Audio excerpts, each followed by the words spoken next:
My name is Dave Nicholls and I'm an Associate Professor in the School of Clinical Sciences at AUT in Auckland, New Zealand.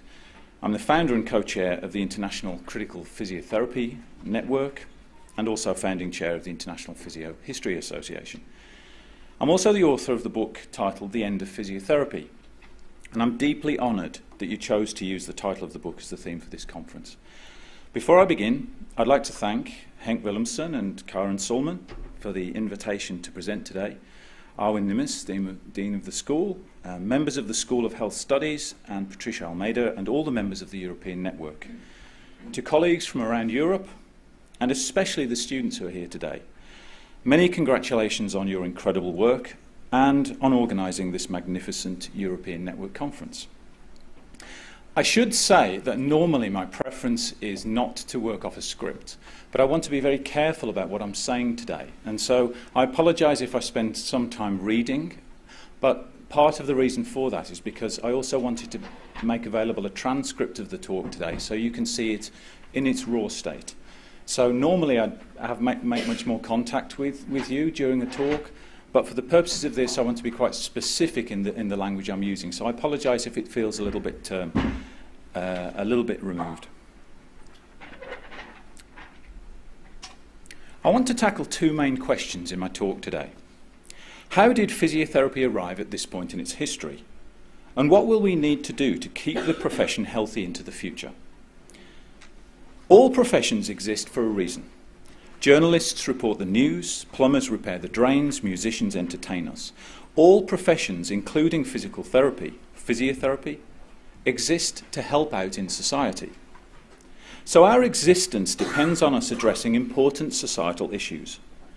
We are where we are today, perhaps the third largest health profession with nearly 500,000 members worldwide, because we've done the job of helping out very well in the past.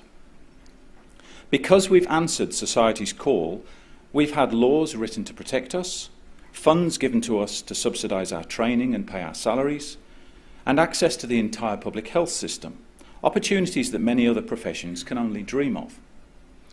So it would not be unreasonable to argue that all we have to do is keep doing what's brought us success before, and if all things stay the same, then physiotherapy will continue to grow in size, respectability and influence.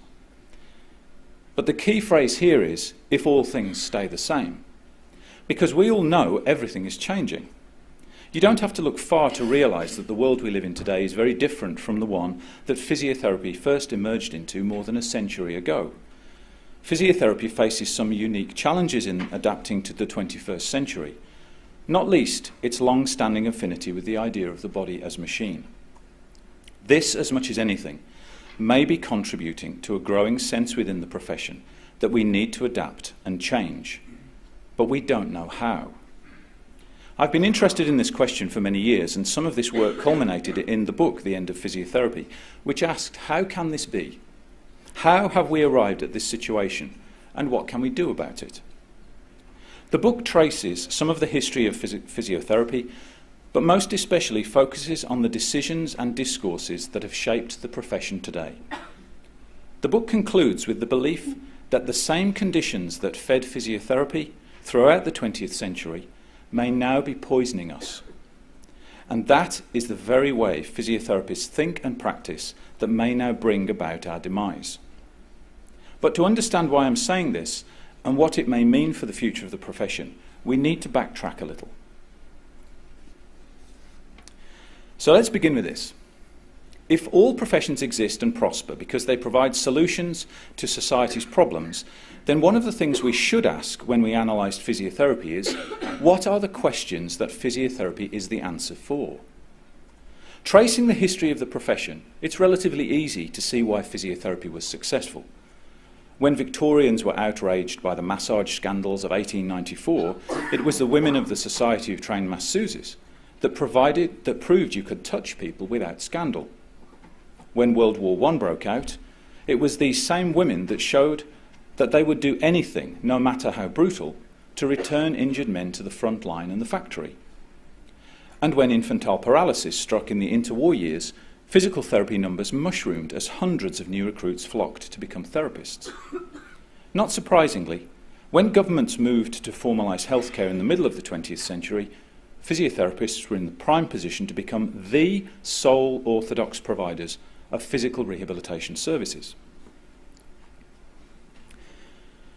So you can perhaps see that the kinds of questions we were asked by society were, can you get this person back to work quickly? Can you rehabilitate this patient after surgery? Can you help this child walk normally? Can you help this elderly patient to regain his or her independence? And one of the most important allies we had in answering these questions was biomedicine. And so our approach came to be about fixing acute illnesses and injuries, assessing bones and muscles, mobilising soft tissues and manipulating joints, helping people move better and reducing pain. And with this, our influence spread across the entire field of medicine, from cardiorespiratory to musculoskeletal, women's health to paediatrics. But it's impossible to imagine that with so much change taking place in the world, that these questions, never mind these answers, would stay the same. And sooner or later, new questions would be asked. Sarah Nettleton, one of the most prominent medical sociologists today, has shown, for example, that whereas traditional healthcare was very much about treating disease and acute illness, about passive patients and hospital-based specialists, healthcare today is increasingly about people as the experts of their own illness, about complexity and living with problems that cannot be cured. So the old types of questions on the left are rapidly being replaced by a whole new set of questions, and some of these we have no answer for. But to understand how we might find some answers, we should first understand something about how the problems arose in the first place.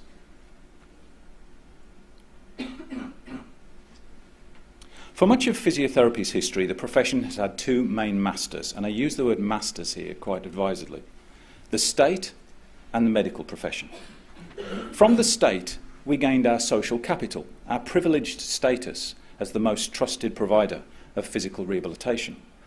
For much of the 20th century, we have been part of what is called the grand bargain between the nation-state and its preferred professions.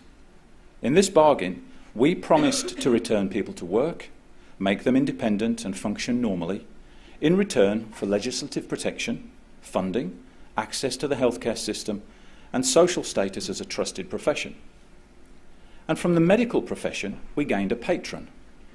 Doctors provided high-quality referrals, father-like encouragement and support, a philosophy of practice, a vocabulary to understand health and illness, and a healthcare system built in its own image that we fitted like a hand in a velvet glove. And this grand bargain endured for much of the 20th century. So what changed? Well, many things. There were wars, technological inventions, and some massive social revolutions. But two events in particular I think are particularly significant for healthcare. The first was the civil rights movement and the social upheavals of the 1960s.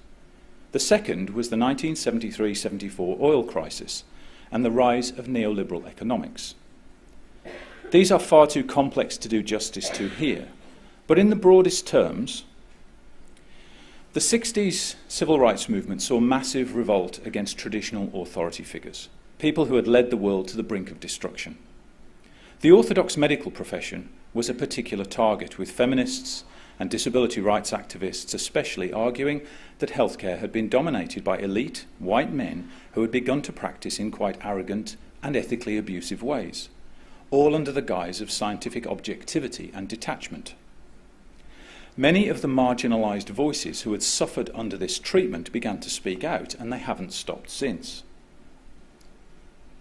And the second was the rise of neoliberalism and the end of the welfare state, which can be traced quite specifically to the oil crisis of 1973-74, which caused many Western countries to collapse into recession and forced a complete redesign of the economic landscape in Europe and North America.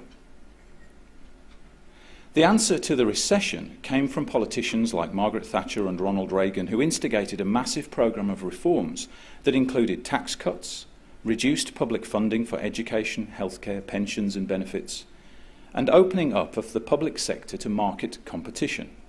This is now what we know as neoliberalism. And the effect over the last half century has been dramatic. But what does it mean for physiotherapy? It means that our two most important social anchors no longer protect physiotherapy in the way they once did. It means that our philosophy of practice no longer carries the same social capital. And it means that the state no longer sees itself as the sponsor and protector of professions like physiotherapy, and that professions like ours need to find a new grand bargain. But it also means physiotherapists are now truly free to shape their profession's destiny without the ties that once helped us grow, but now feel more like restraints. We are now free to decide what physiotherapy in the 21st century might mean, and which questions it might now be the answer for. But before we can do this, we have to deal with a major problem that I've called the physiotherapy paradox. The basic idea here is that because physiotherapists answered society's problems by adopting a biomechanical approach to the body, focusing on short-term fixes, curative treatments, and only on the body of the person in front of us, we effectively ignored all of the other ways that people come to understand health and illness. This didn't matter in the past when medicine was all-powerful and we had no competition. But now healthcare is infinitely more complex, and we don't have the vocabulary to know how to respond. I suppose we never thought that we'd need to learn about the cultural, economic, philosophical and social dimensions of health and illness. We thought knowing the origins and insertions of gracilis and being able to diagnose shoulder impingement would be enough. But now we find that we don't have the tools to diagnose what's happening beyond the body in front of us, and we don't have the understanding to design our way out. So the physiotherapy paradox is that the very thing that gave physiotherapy so much power and prestige in the 20th century, treating the body as machine, now risks bringing about our demise. Consider these examples, for instance. This is a very busy graphic. But deliberately so, because what this graphic attempts to show is just a few of the contemporary challenges now facing health, education and the professions. I've divided them up into specific social and technological challenges to make them easier to distinguish. Note that any one of these challenges could be the subject of an entire book, and indeed many have. All of them are pertinent to physiotherapy, and each one is a complex blend of social philosophy, political economy, cultural values and beliefs.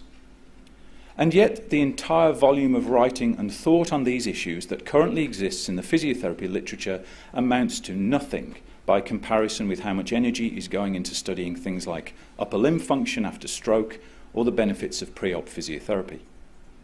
These clinical trials are important, but they cannot help us define a new direction for physiotherapy in the 21st century.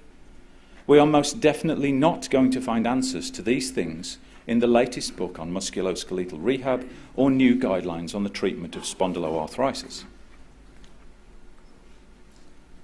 But I would go further even than that. Whilst we may sometimes experience the direct surface effects of major changes in healthcare, it is the cultural, economic, political and social driving forces that are often hidden from plain sight that have the most profound effect on us, and it's these we really need to understand. Greater use of evidence-based practice and the results of more clinical trials won't help us here.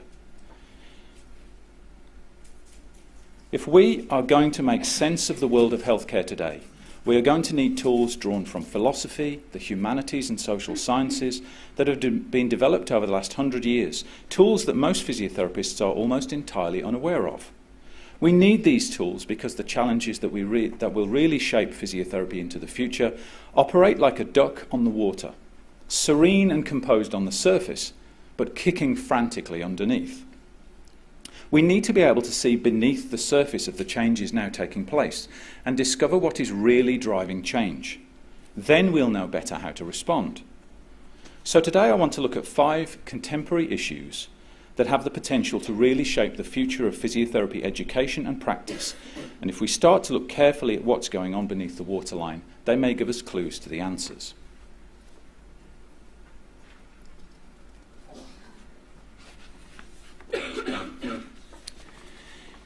First one, keeping the best of the old and bringing in the new. Excitingly, in recent years, physiotherapists have begun to explore practice models like the biopsychosocial model that challenge the body as machine. We've seen this especially in the management of complex physical and experiential problems like chronic pain in recent years. There are, however, some problems with the way this has been implemented, most notably how the social aspects of health are being represented. Because the model was developed as a collaboration between psychologists and doctors, most of the existing literature focuses on the body and mind, and the social is either ignored or described as a feature of the person's beliefs and feelings. You can see this in Salanthe's recent synthesis of the biopsychosocial model applied to the treatment of low back pain, for example. Here, factors with strong social significance like disability, quality of life and workability are all assessed as functions of the person's physical performance or emotional perceptions. Given the current lack of a truly sociological approach to these things, it would be perhaps more accurate to represent the biopsychosocial model more like this. The way that physios and others are currently using the model, the biomedical is still the dominant paradigm, governing health practice and thinking, but some aspects of psychology are being incorporated. The social, though, is almost entirely missing.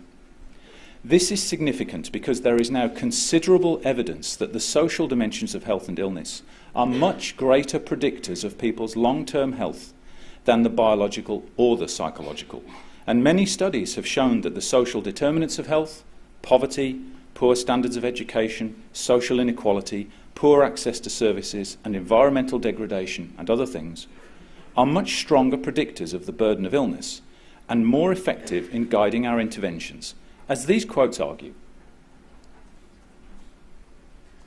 So Helen Keller says one of the problems with contemporary healthcare is that it focuses on soft targets. Soft target risk factors such as physical activity, nutrition and weight control that target individuals rather than environments and structural conditions that in turn are causal pathways for things like heart disease, diabetes and cancer. And I think you can see how physiotherapists have taken very much that approach in recent years. And Mike Marmot, who is probably the father of the health promotion movement, and says, keep in mind that the utility of individual prevention strategies, so the one-to-one things we do with our patients, is actually quite weak. In other words, individual high-risk strategies of prevention are costly and not particularly effective.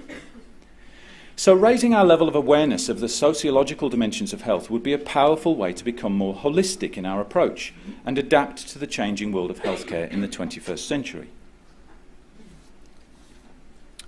Second, the rise of positive health. In 2002, Rose Galvin wrote a paper titled Disturbing Notions of Chronic Illness. In it, she asked, why are we surrounded with as much health advice as we are these days? It seems that there is expert advice on almost every aspect of your life now, from how to improve your microbiome and manage your stress levels, to how to get a flat stomach and treat migraine headaches. And she asked, why has this only really occurred in the last 2 decades? Galvin suggested that this was linked very closely to the changing economy of healthcare. She argued that since the 1970s, governments have been looking for ways to rein in the cost of the welfare state, and their answer has been to reduce taxes, make public healthcare function like a business, and open up the market to competition. As a result, the state has been able to gradually withdraw from its responsibility for people's health. Health education plays a key role here because, as Galvin argues, we need to make people feel responsible for their own health, so that if in a few years' time you go to your GP to see about maybe a hip replacement, the GP can say to you that, well, you were provided with all the information you needed to look after yourself 20 years ago. So if now you have a bad hip, you can't have followed our advice. Therefore, it must be your fault, and so you must pay. This is what Galvin calls culpability in the face of known risk, or the blame that we now attach to people because they should have known better. Galvin's point then is that health promotion is not really anything to do with making people healthier. It's about making people responsible for themselves so that the state can withdraw from care and reduce its costs. Physiotherapists have been eager to promote this approach. with recent calls to end passive treatments and promote positive health, for example. But these have less to do with evidence-based practice and much more to do with promoting a neoliberal agenda of self-care. Interestingly, though, this may be accelerating the separation of the profession from the state, one of its two historical masters, without anyone offering a financial or social model that can replace our grand bargain. So our enthusiasm for exercise-based therapy might make sense on one level, but it's also a worrying sign that the profession might be in the process of cutting itself adrift. Number 3, ageing as a bellwether of future physiotherapy. Bellwether is an American term that comes from looking at bellwether states. A bellwether state in America is one that predicts a future president. If physiotherapists were looking for a place to develop new ways of thinking and practicing, it would surely be in aged care. We are all well aware of the statistics predicting a future grey tsunami, but physiotherapists as a rule don't seem very interested in this area. Which is odd, because many older people have complex comorbidities that require clinical experience and skill. They are also experts of their own well-being, and many are looking for ways to remain active, vital and involved as their bodies change and grow. So you would think physiotherapists should be the perfect people to work in this space. The problem is that physiotherapists still view ageing biomedically. Old age is seen as a process of inevitable decline, as a costly pathology, and as a problem to be managed.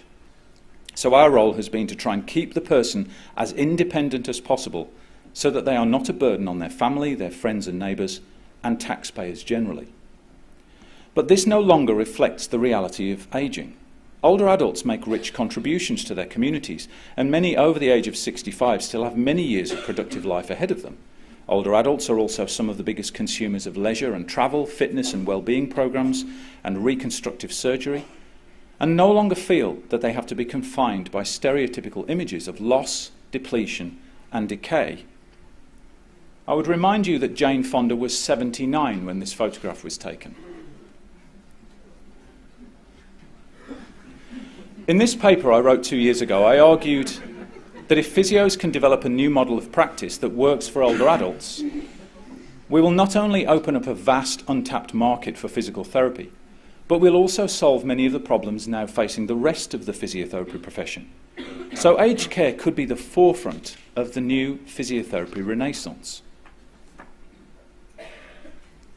Number 4, disruptive technology.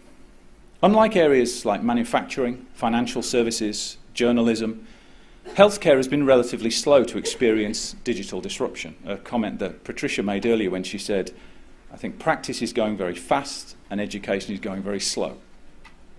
But all of this may be about to change, not necessarily because new technologies will do the work of caring better than humans, but because digital technologies are now changing the rules of the game. Consider, for example, the way that these 4 ubiquitous disruptive technologies now work. Music streaming services like iTunes and Spotify have changed the way we listen to music. You no longer have to buy a whole album to listen to the one song you like. But whole generations now expect to have choice over not only music, but everything. So what seems a simple, handy app on the surface is changing how people want to experience education and health, for instance, into the future.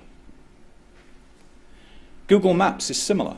No one is ever lost anymore, which takes so much stress away from finding a new place. But research is now showing that a whole generation of young people are experiencing anxiety because they are unprepared for uncertainty and feeling lost. We don't know yet what this will mean when they are confronted in a clinical situation for which they don't have an answer, or a patient who presents in an unusual way.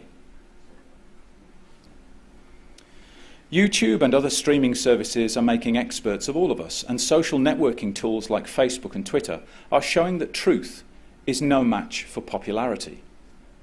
These digital tools are a good example of the idea of the duck on the water, because on the surface they appear to be tools that simply allow you to stream music, find your way around town, or chat with your friends. But underneath, their capacity for near infinite storage and quantum processing power is reshaping how we think about choice, security, expertise and truth, and so clearly these things must have an impact on how how we and others think about physiotherapy into the future. And finally, the fifth example is what I've called post-professional healthcare.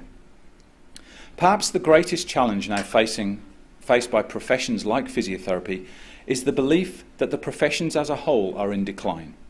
Authors like Daniel and Richard Susskind have argued that health professionals have become too expensive, their work is antiquated, and their expertise is only available to a few.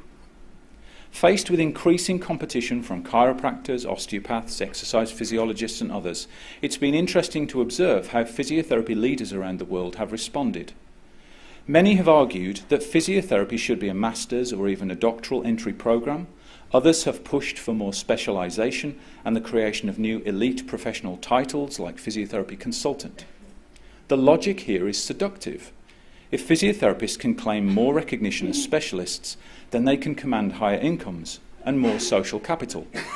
But this logic feeds directly into what Daniel and Richard Susskind are saying about what's wrong with health professionals today. The more specialised physiotherapy training becomes, the more physiotherapists will demand higher pay. Without the same government support that the profession once enjoyed, the increased costs will be passed on to the consumer. This will mean that in Suskind's quotes, the expertise of the best will be enjoyed only by the few, as physiotherapy becomes a service available only to what Barsky called the worried well, or those who can afford us. We will cease to be a profession for the whole population, and the 80% of the people who have the worst health, those with complex comorbidities, that are the greatest priority of governments today, will have to go elsewhere. Because of the cost, physiotherapists will be left to focus on the kinds of short-term curative treatments that don't actually need a lengthy doctoral training in the first place. And governments will withdraw their support for us because we are no longer able to respond to their health priorities. So while on the surface specialisation seems an appealing image for the future of the profession, we may actually be creating the conditions for our own demise. So what should we do about these challenges if we seriously want to continue to serve the population into the future? Well, in all of these cases, the issue is to change our way of thinking.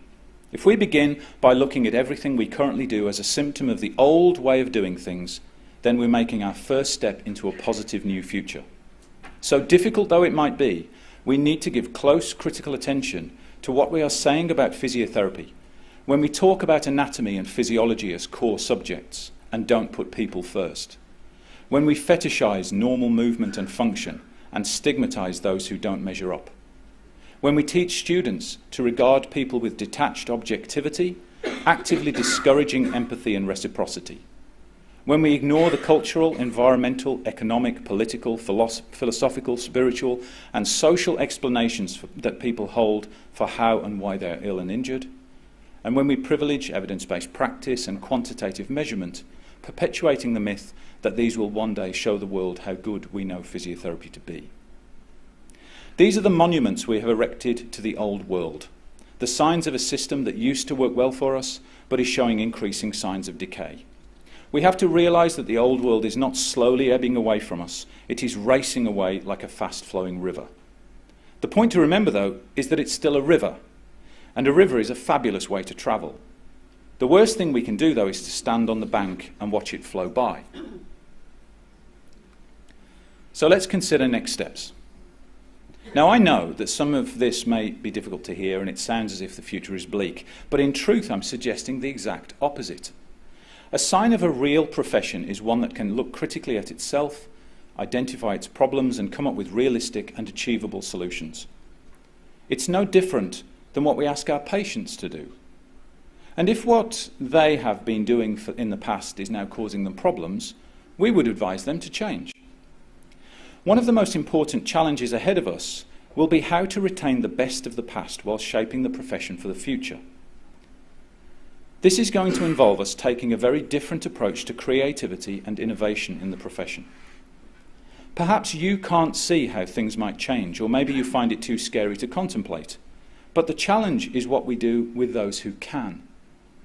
What we do with those physios who are prepared to push at boundaries or even go beyond them will determine, to some extent, how successfully we navigate the changes now being demanded of us.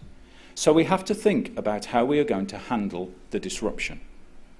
At present, we have some very rigid rules about what physiotherapy is and isn't. Challenging these conventions is likely to result in a sanction from the registration authority or even being struck off. But how will we create the physiotherapy renaissance we need if anything that looks even slightly unusual is strangled at birth? We celebrate those people in society who overcome barriers, like this girl climbing the Berlin Wall.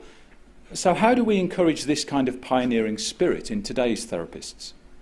We need a generation of creators, innovators, designers, disruptors, radicals, and counterintuitive thinkers in the profession if we are not going to be sidelined by others who are much more enterprising and much less fearful of change.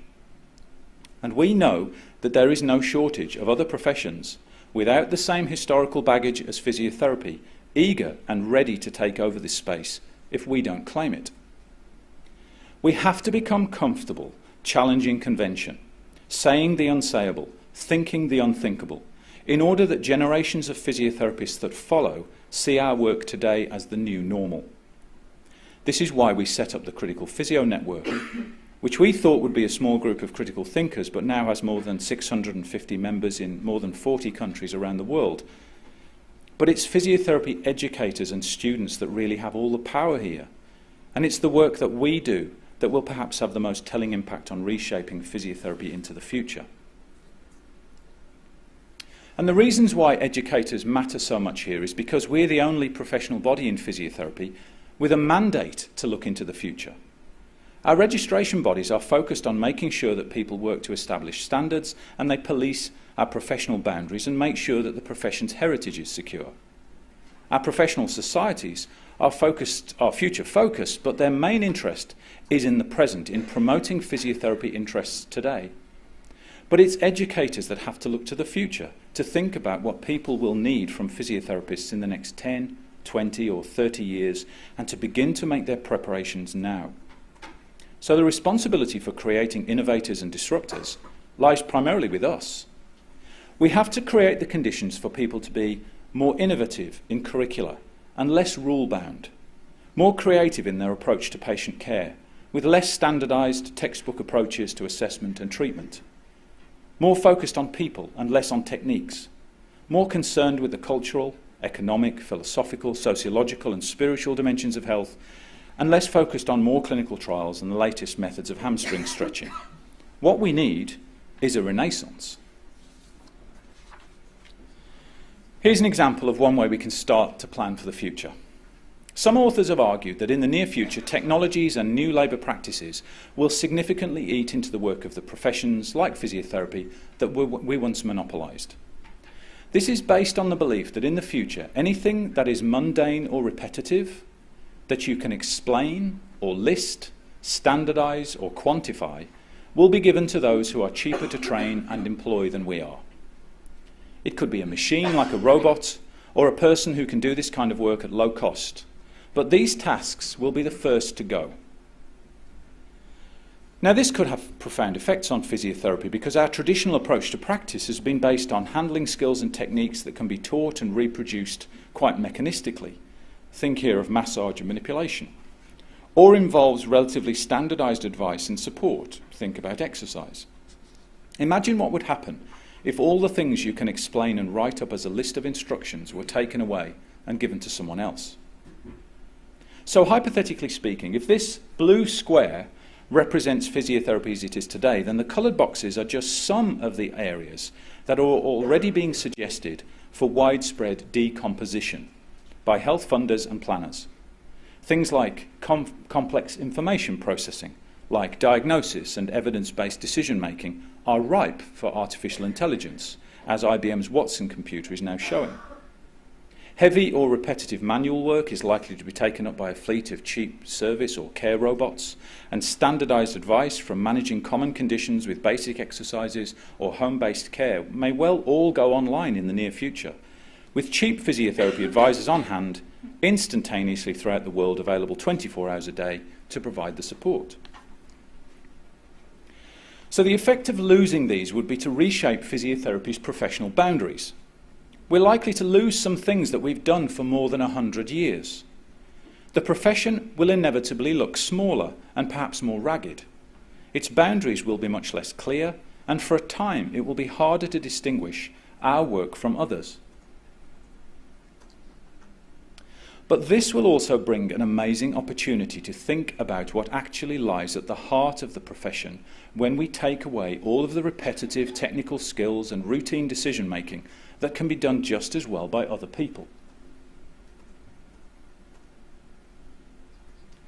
And once we understand what 21st century physiotherapy is really about, then we will be able to build from here and shape the profession to be a vital force for good for another century or more. After all, who is better placed to meet the needs of the changing economy of healthcare than a physiotherapist? If we ask ourselves which professions are best placed to meet the needs of future healthcare, we might think about the doctors.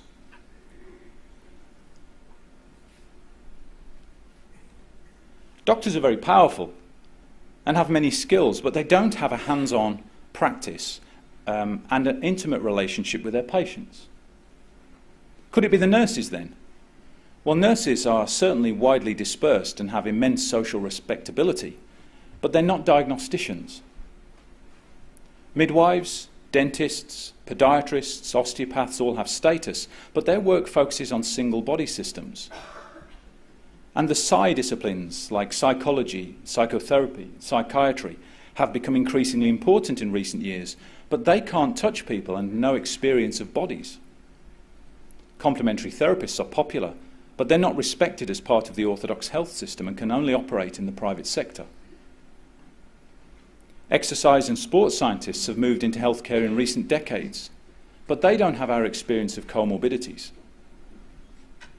No, it is only really physiotherapists that have all the skills necessary to respond to healthcare in the 21st century.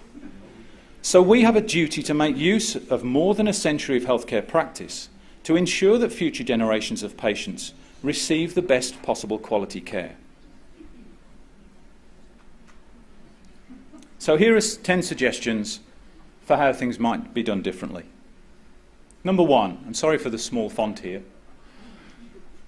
For every euro we spend on another clinical trial, we need to spend 2 on understanding the past, present and future of the profession.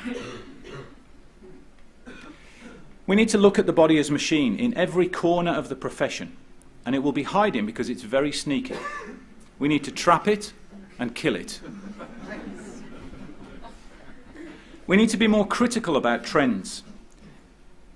If a modality becomes popular, ask, why this, why now? There's a hint here, it will be nothing to do with evidence-based practice. We need to focus on the missing element of the biopsychosocial model. Start thinking about the social significance of physiotherapy. We need to practice thinking against ourselves. If a way of thinking or practicing feels comfortable or right, it's probably feeding the old system that is causing the problems. We need to think what is at the core of the profession. It won't be what it used to be. We need to think about how to give up our power and become minoritarian, as Deleuze called it. And you may be surprised by the outcome of doing this. And we need to find ways to collaborate with people who make a living from being creative. Designers, artists, chefs, musicians. We should study the humanities, philosophy and sociology. They've been down here before and they know the way out. And finally, the sins of omission are far worse than the sins of commission. You should just do it.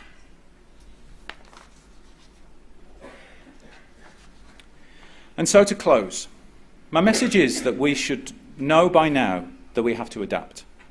That to change, we need to know ourselves better, that we will need to learn some new skills to do this, and this starts with us, the educators.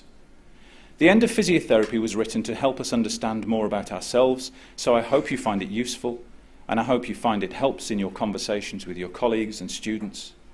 But the End of Physiotherapy is only the first in a series of 3 books looking to diagnose physiotherapy. The second book in the series, titled Physiotherapy Otherwise, and I'm very proud of that title, will analyse physiotherapy sociologically and cover a lot of the themes I've talked about today. That will be out next year, and I've already begun work on the third book, which will be due in 2022. I mentioned the Critical Physiotherapy Network earlier. Many of you will know of it already, but for those of you who don't, if the ideas I've talked about today are of interest, I strongly urge you to have a look at some of the work that the people in the network are doing. These people are some of the most creative and innovative minds we have in the profession, and some of their work is at the forefront of thinking about where physiotherapy might go and what it might do in the future. And of course, if at any point you want to get in touch and talk more about your own ideas, I always love hearing from physiotherapists who are pushing boundaries and being disruptive. So thank you very much for the opportunity to talk today. I look forward to hearing how my educational colleagues in Europe are shaking up physiotherapy and designing templates for us all to follow into the future. Thank you.